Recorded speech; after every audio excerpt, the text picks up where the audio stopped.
Hi everyone. Today I'm here with the lovely Lucy Curry, an embodiment coach, and I'm so excited for this conversation that I know we're going to dive into health issues, being your fiery, sexy self, and overcoming perfectionism. Yeah, I absolutely cannot wait. Let's go. Me and Lucy have connected online. And I love the online space, Instagram, for being able to make connections online. Again, people always share it. It's hard to make friends, but I'm like, it actually isn't. You can make friends with anyone, anywhere. And we've connected, especially recently over the last few weeks when I created a like business community that I just felt this intuitive nudge to do it. I was like, we need women supporting each other, like sharing our ideas, celebrating each other and like asking each other questions. And you were like straight in, you were like, get me in there now. Get me in right now. I love it. I think there's a lot of incredible coaching programs and that sort of thing, but sometimes you feel when you're in those programs, you have to ask very certain curated questions. And I just love the idea of it being a community where, like, yes, like you created this space, but like no one's necessarily leading it or in charge. We're just like, hi girls, I've got a question, or this is my win, or I'm having a shitty day. And I love that because it's just there's no expectations. You just show up as you are. And I think those are like honestly the most transformative spaces I find. Definitely. No, I love it so much. And I feel like we're always attracting the right people to us. Yeah. And I was just going through your page on Instagram before this because we don't actually know each other that well, but I know we're No, we supposed to don't. create this podcast. And I know that we're going to meet each other in person at some point. You commented on my community events, like, wish I lived near you so that I could Yeah. come. But I just like love your vibe, your like authentic energy, and how your Instagram literally says, you are the hot sauce. And I know that's the work that you're doing with your clients, but also that's going to be what you're embodying. I also love because we're in a few different business groups together and trainings, and I saw someone share the other day. You were naked, like, sorry, I can't put my camera on because I'm naked. And I was like, this is my kind of gal. Yeah, absolutely. I it's really lovely that that is who you see me as and who I now like really feel I am because for so long I was such a filtered, like polished, tiny version of myself. And the last few years, I'm like, fuck, this is so liberating. It's so freeing to just be, but not just like be, like push myself to encourage other people to like be their big, audacious, sexy, weird selves. Because I'm a little weirdo, and people will be like, "No, you're not," and I'm like, "No, I am," and like I want to be. But yeah, I think we're just really attracted to certain people online, and just from the second we started following each other, I was like, "She's one of my people." I just know that she's just one of my people.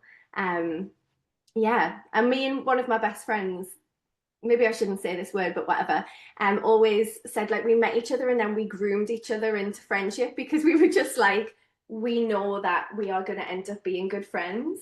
And I feel like you find people online and you're like, we'll just keep talking until we meet in person and we fall in love. Definitely. I've met like some of my closest friends through like being online. Yeah, me too, 100%. I think was the first time we connected, was it through Ellie? Probably, yeah. Love Ellie, Yeah, love her vibe. Ellie's a like business coach, but I feel like she's so much more than that. That doesn't even do her justice. But again, yeah, she's someone who so embraces her authentic self that it's magnetic. And I feel like the yeah. more you are, and like you said, like the more you embrace your quirks, your true personality, authenticity is the strongest emotion, so it is the most magnetic, so naturally we're attracted to people who are like this. And that's what I love about Ellie. I feel like she's like boss bitch, but then at the same time she's very happy to be vulnerable, shares everything that happens to her in her lifetime, and I'm like, that is leader energy and I'm so here for it. And I feel like the more I share about my challenges as well, because at the start I would say, like a few years ago, I was talking about all the good things and I was very like, this is how you can live your dream life and manifest and think positive. And now I'm diving into the shadows and the depths. And I'm like, no, we have to go through these. Like, these are the most transformative periods. The more I talk about my struggles and the things like my dating experiences, getting ghosted and being really upset, I post videos crying on Instagram and people love it. I'm like, Yeah, this is the real me. 100%. Because I think, like, what is the content that I love to watch? Like, is it these perfect lives? Like, of course, when people are doing incredible things, I'm like, go on, girl, that's incredible. But also, the content I love the most is the content of them just being a human being. Because I'm like, oh, you're showing me that you can be a human and still have all of these incredible things, rather than being like, you've got to be really curated and perfect. Because that is not how you're going to get where you want to be. It's just not. Like, that will be probably the main thing that will stop you from getting there, to be honest. Yeah, let's just be little weirdos, embrace everything. Yes. And we were talking just before we joined this call about overcoming perfectionism. Yeah, I'm Yeah, recovering. I'm in recovering. recovery. That's the word. That's the word. And to be honest, I am too. I'm not a perfectionist now, but I definitely used to be. And I definitely still catch myself in moments of time being like, oh, you think that that should be better. But I'm in this practice of just doing it anyway and like putting it out there and it doesn't matter. But I'd love to hear your journey with like perfectionism. Yeah, so I am an only child. I'm a Virgo. So I think those two things kind of started me off in life of she's probably going to be a bit of a perfectionist. I kind of grew up with my parents. They were together, but like there wasn't a lot of like big love between them in the house. They were always lovely, amicable, and they broke up when I was like 6 or 7, and they're still friends now. They've always remained friends, which I just think is gorgeous. But there was always like this feeling of like if I spilt something, it was like ah, or if I don't know, it was like I was always a little bit worried that I was going to tip something over, or do you know what I mean? Be Like, on edge, like I can't do something yeah, wrong. And to be fair, I think mine as well came from like a fear of being told off. That's something that came through to me later. It was like I'm scared of being told off. I was like, wow. yeah, and but it's strange because I know that had those things happened, there wouldn't have been a big repercussion. I mean, there might have been a bit like, oh, Lucy, but I would never have got like, I was in a really loving household from both of my parents towards me. But I think probably from a young age, I could like feel that energy and was like, I'm just going to try and keep this feeling good all the time. Um, and yeah, I think I grew up like that, and then I did really well at school, and I kind of linked being really good and being really academically smart and doing all of like the performance stuff that I did to like I do performing and then I do a really good job and then I get applause, or I'd do really well and all my teachers would be like, you are so smart, and my parents would and all my family would be like, you're a star, we never expected anything less. And all of those things felt incredible. It felt amazing, and I kept going like that and going like that and going like that until I couldn't, until my body was like, babes, slow the fuck down, or like, you're not going to be able to do anything else. Um, so yeah, perfectionism for me didn't come from this like big moment. It was just the kind of small ways that my life tilted me into a place of being like, just keep being great, keep being great, keep being the star, keep being. I grew up as a young person who like always knew how to communicate with adults really well, probably an only child thing as well. But yeah, I just was always so good, so well behaved. Like, I was a good girl too, and I yeah, definitely resonate with that academic success. And like, luckily, well, not luckily, but I was academic. I was pushed to be academic, but I didn't struggle within the school system. But I thought that that's what success was, and it was really an unlearning to be like, no, it's not. You actually need to connect with your own strengths and your innate strengths. And for me, and probably similar to you, and a lot of people listening as well is yeah, I can force myself to be academic. That's not what I love. What I love is like connecting with people. I love having conversations. I love, yeah, hearing people's stories, making them feel safe to explore and to live the yeah. life they really want to lead. And like, yeah, the academic success doesn't bring me joy. No, I got an A instead of an A star in my philosophy and ethics, and I cried because I thought I was a failure. I retook my maths because I got an A and I wanted an A star. So All my funny. friends were like, "What are you doing? Like, what?" And I was like, I had this expectation of myself and I didn't get it. And therefore, I'm not as good as I thought I was, which is just total bullshit. Like, looking Yeah, back like at it, our worth isn't tied to it, but no, not we, at all. yeah, we try to tie it to it. It's so interesting. And then you mentioned there that you were like, my body is not going to take it. I know you've had some like physical health struggles in the past. I actually don't know anything about it, so I'm so excited to hear. Okay, let's go. Yeah, so growing up, I'd always been, which won't surprise you from everything I've just said, quite an anxious child. I always like bit my nails all the way down. Like I was always terrified of being unwell. I used to say to my mum when I was little, if I felt a tiny bit sick, how many out of 10 do you think I'll be sick? And if she was like one, I'd be like, why is it one? Why is it not zero? And I always had this fear growing up of not being in control of my body. I would never like to get like really drunk. It felt not good. I felt out of control. Um, when I was 18, I got into a relationship that at first was lovely and then became very controlling, very coercive control, like a little bit of physical abuse, nothing major, but anything is still really impactful when you're 19 to 21 is such like an impactful time of your life. I went to drama school, which if anyone has been to drama school, like it's intense. It was the best years of my life, but you work your ass off, and there's like I once had a kidney infection and I still had to dance. Like there's just no rest or love for yourself. And then I hit 25. We'd been in lockdown for about a year at this point. I'm now about to turn 30 for reference. And in the March, I'd been on the pill my whole life. Well, not my whole life, but since I was about 18. Um, and then I got pregnant on the pill, and I was like, oh fuck, this is not the plan. And again, felt really angry that I was out of control of my body. Like I'd done everything right, and it still didn't work how I needed it to. The good girl. It's like we think that everything's going to work out because I'm being so good. I'm doing everything right. Yeah, I was like, at the time, I was like, why me? I've done everything right. I've been the goodest version of myself. Why is this happening? Anyway, me and my partner, who I'm still with now, had a conversation and we were like, we are not ready. Like, we do not want to have children right now. So we came to that decision quite quickly. And I never felt like that decision always felt right. Never felt any shame about it, like ever.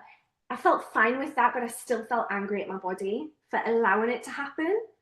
Um, and then we sort of dealt with that situation. And then I was like, I'm going to go on the injection because that is strong and I won't get pregnant. Went on the injection. Within 2 weeks, my body entirely shut down. I couldn't breathe properly. I couldn't walk properly. I was completely bedbound. I literally every single morning would wake up drenched in sweat, shaking like a shitting dog. I couldn't do anything. I went from being fit, active, a dancer, a creative, to a shell. Like I was my body was done, couldn't function. And for a long time, I thought it was just the injection. It was that one moment where I got the injection and everything fell apart. Now I know that the injection was just the straw that broke the camel's back. I'd been ignoring myself for years. I'd been eating shit to get through the day because I was so busy. I'd been not focusing on my sleep at all. I'd been putting everyone else first for my whole life. Like I was at the bottom of my priority list. And for the first time in my life, I had to be like, I can't do anything for anyone else. I physically don't have the capacity or the ability. Like, I have to just focus on what I can do for me. And at that time, it was what can I do for me to get back to the point of doing everything for everyone else? It ended up not, Classic. yeah, it ended up not being like that, thankfully. But I went to doctors and they did tests and my blood tests were like fine. They weren't amazing, but in their limits, they were fine. Um, and they were just like, I think this is just how you're going to be now. Like, you'll just have to accept that, like, you might be bedbound forever. And I was like, I hear you, and I completely disagree. This is not my life. This is not how I'm going to spend the rest of my days. Like, I'm 25, nearly 26 at the time, and I was like, I have so much life left. And I just disagreed with them. I was like, I hear that you're a medical professional, but you're wrong. I Uh, love that you had the inner power and courage to be like, no, you're wrong, because so many of us do struggle with like an authority says this, and you think, oh, that's their speciality. That must be true. And to someone else, they could have been like, oh, I'm going to be bedbound forever now because this is what the doctors have said. And once we like ingrain that belief in our head, that's going to reinforce it, and you're more likely to be bedbound and to stay in bed. Whereas you're like, no, I'm actually not doing this. And you're obviously not anymore. So it's been amazing. But yeah, your story just gave me like full body goosebumps there as well. And I love as well that you didn't have this victim mindset of, this has happened to me, like, and it was like this one thing, although you might have at the start, but yeah, now you're like, no, it was actually like my whole life. And there were so many other areas that impacted this. And this is why I love having a holistic approach. Like, one thing on its own, like blood tests, can't tell you anything. Like, we do have to look at someone's life as a whole to be able to see like what's happened, what's the reason for it. And I truly believe that everything in our life is supporting us to get back into alignment. And sometimes we do receive something big, like a physical health issue, problem, to be a bit of a wake up call to like, you need to change your life. 100%. Like, it was a big wake up call. It was probably one of the biggest you could get. There was times when genuinely I was like, I think I'm dying. Like, I think there's a possibility that what's happened is like I am dying, which is a crazy thing to think back to. But that was my reality. And I definitely had times where I was probably in a bit of a victim mindset, thinking like, why me? Which, do you know what? Like, fair enough.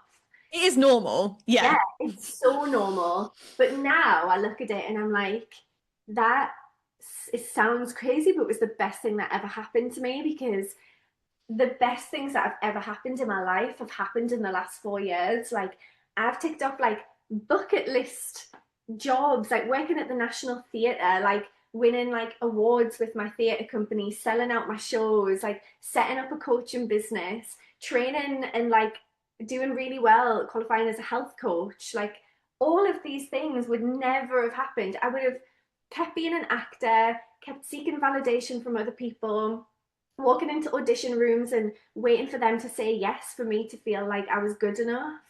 And yeah, it was the biggest moment of my life and it was the hardest, but it completely shaped how my future turned out and how the rest of my life will turn out, because I'm still growing and healing and working things out every day. And yeah, I'm really grateful for it, as much as it was the scariest thing ever. I love to hear this. And obviously, this was like a pivotal moment for you, but what do you feel like have been the most helpful things for you on your journey? Me, the most helpful thing was getting out of my head and into my body. And I know we all say this, and it's just like, oh, and some people might think, what do you even mean? But I was such an overthinker. All of my thoughts became facts. Everything was here. Like, all of my energy was just here all of the time. And I just felt like this. And that can feel good when you've got energy and you haven't quite hit that really intense burnout stage. That can feel good. It can feel like excitement, but actually, it's just pure stress. And as soon as I started to do a lot of like meditation, visualization, breath work, sitting in the uncomfortable, which I know is really scary to do, but that is so important. And just bringing my energy from here to here was the thing that changed everything. Because when I first started trying to heal, I was trying to heal in the way that made me sick. I was trying to be perfect. I was trying to do every little bit of research and do it by the book. Like I'd literally be sweating and shaking and making celery juice. And I stand up at the bench and was like holding myself up at the bench, making celery juice because I was like, this will make me better. And whilst, yes, it was doing good things for me in my body, the biggest moment of healing for me when I was like, I'm going to just stop trying to be perfect because I don't have the energy to be perfect. I'm just going to live. And if I eat a meal that maybe isn't the most nourishing, like that is okay as well sometimes. Yeah, I just took the pressure off. And that is why that's a big part of my practice now is like, take the pressure away. Who are you without the pressure? Yeah.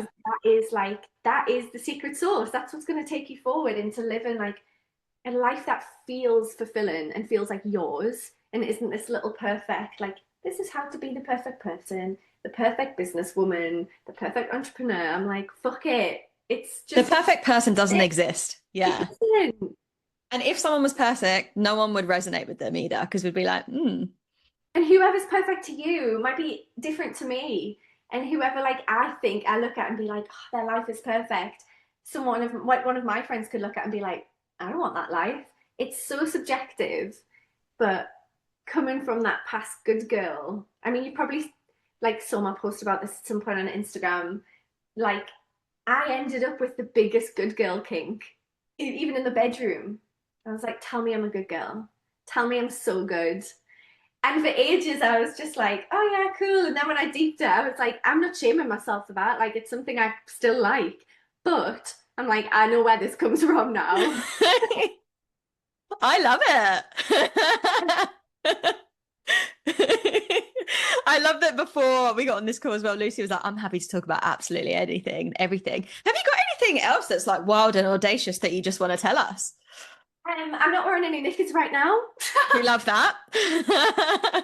I mean, there's probably yes, a lot of I'm things. sure there's a bunch. I Yeah. can't think of them right now, but one of my favorite bits of work that I do now is I'm an intimacy director in theatre. So I choreograph sex and I work with actors on consent. And it's become one of my favorite parts of my work because not only do I get to make sure people feel like safe and empowered, but I also get to make sex scenes like really sexy and really believable and like where do the breaths go and where are your hands going and like what would you be thinking in this moment if someone touched you there? And yeah, I think that's something not a lot of people know about me and the work that I do because I'm still learning how to share all of myself as we all are. But that's one of the things I'm like, I want people to know this about me because it's the fucking coolest job in the world and I love it.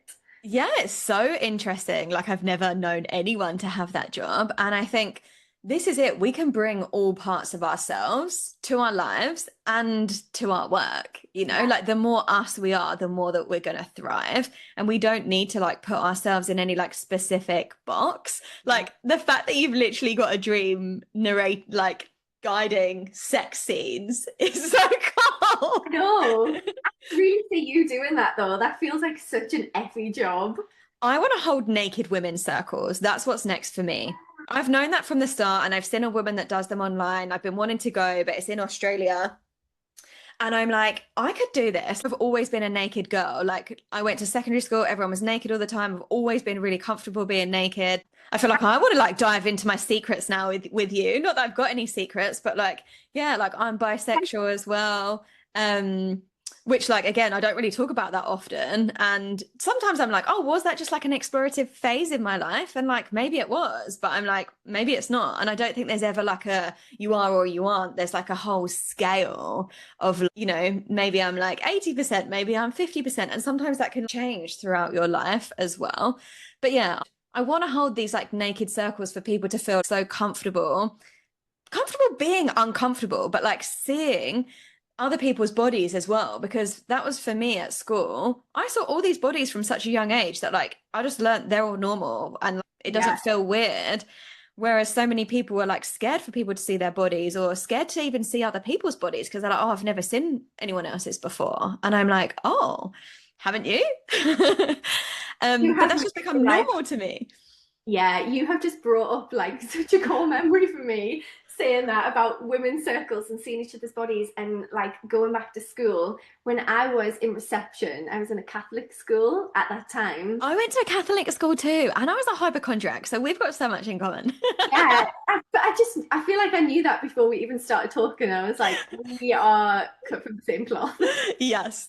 I, in reception, got all of the girls in our little summer dresses, and I was like, can we all sit in a circle in the yard and show each other our vaginas? Because I want to see what all of yours look like. And we literally sat with our legs open in the schoolyard and like went round and looked at each other's vaginas in the yard. And thinking back to that now, I'm like, go on, girl. Like, you were so open to just being with your body. And like, anyway, I got sent to face the wall and I had to face the wall for days during all of our breaks. I only lasted in that school until about year two, and then I went to a non-Catholic school.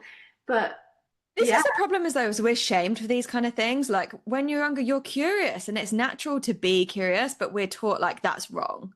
And yeah, it then you can wasn't start feeling sexual. shame. No, you're just interested. Yeah, 100%. So I think do the women's circles. I would feel so comfortable being naked with you.